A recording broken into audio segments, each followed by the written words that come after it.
আকার চিন্তা করতে যাই তাহলে সেই ক্ষেত্রে কি হইব এখানে ax by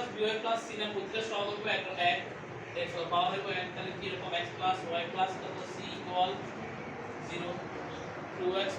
1 y 3 জায়গা 1 লেখো 2 সমান 0 অথবা 3x 5y -6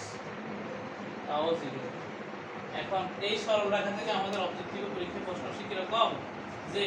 সরলরেখার যে কোনো সরলরেখা থেকে ঢাল নির্ণয় করতে পারি সরলরেখার ঢাল কি সরলরেখা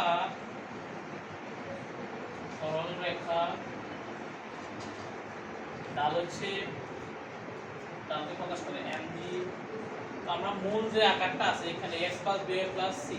এটার জন্য ঢাল হচ্ছে আমার m সমান -x এর সহগ a বাই কত y এর সহগ কত b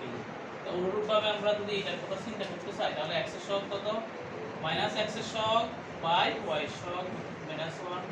যদি আমরা এটার কথা চিন্তা করতে চাই ঢাল m সমান -x এর সহগ বাই কত y এর সহগ যদি এটার কথা চিন্তা করতে চাই m ইকুয়াল টু -3 বাই কত 5 তো এখানে বড় রাখা ভালো যদি c এর পরিমাণটা 0 হয়ে যায় অর্থাৎ কি রকম ax by c